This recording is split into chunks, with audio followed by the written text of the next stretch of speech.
you can get in a lot of trouble. Now, what we've seen, this in the last 2 weeks is social media is great.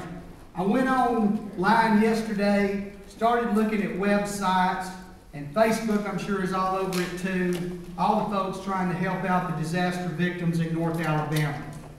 People on Twitter were out of bread at the frat house here in Tuscaloosa. Boom. Bread shows up more than they know what to do with. Somebody Twitters that we're out of canned goods in Coleman. Next thing you know, a truck shows up. Those type of things are great if you're organizing events, and maybe you even want to have a Facebook page for your association, just like you have a website. But there's a lot of danger in it, and you should not conduct business via social networking. I know you can set up private groups, but you can't control what comes out of the group.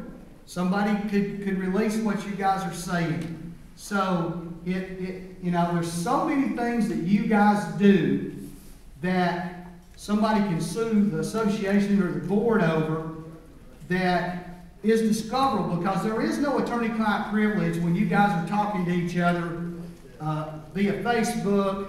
I don't know why in the world you'd use Twitter for something like that. That's usually for celebrities, but maybe some of you are celebrities. And so I don't know why you do that, but I'm telling you, and I've been in litigation, and the first thing that happens is the attorney that sues the association for the plaintiffs hits you with a discovery request for all emails and everything. And you got to turn it over to them. Boy, some of them are pretty embarrassing. And because, a lot of boards now conduct business, and you got to, because you're all busy, you're business people, you're professionals. This is a sideline job. You're getting paid all kinds of money to do this, so you want to do it as quick as possible, I know.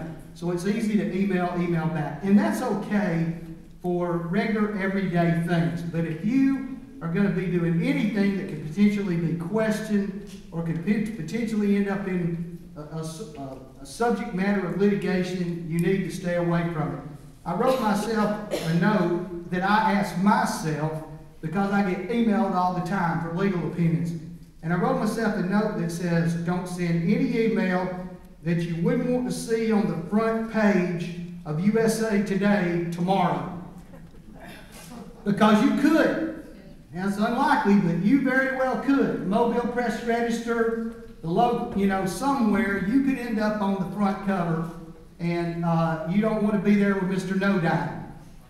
I can assure you, or any of the other folks. So, when it comes to social media, be careful. Be real careful. I try not to do legal opinions over emails. I really don't. And when I do, it's always marked, it's in a letter form attached to an email, just like I'm mailing you something that says attorney-client privilege. Okay, now if you want to give it to somebody else, that's your business, but I'm going to try to preserve the attorney-client privilege. So, another thing, I see this all the time.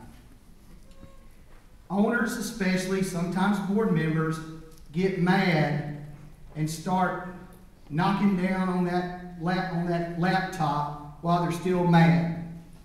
And I have seen some unbelievable emails from owners and board members and back to owners when they get in a fight. Try to remember to observe the 24-hour rule. I mean, I get letters from lawyers and people that piss me off all the time, and first thing I want to do is grab that dictation machine and start blasting away. And then I say, just wait. I wait till the next day, and 99% of the time, I would not write the letter the same way I wrote it just as soon as I got it. And there are a certain number of people out there in your condo association that love to hide behind the computer screen and blast away and criticize you for everything. And I know that happens. And my experience has been that those are the very people that when you come to the meeting, they sit there like a church mouse and never say anything. But they're blasting everybody away. You just got to let it go. You got to have a tough skin as a board member. Has anybody got any questions about social media, Twitter, Facebook, emails before I move on? because I got a lot of stuff I want to cover otherwise.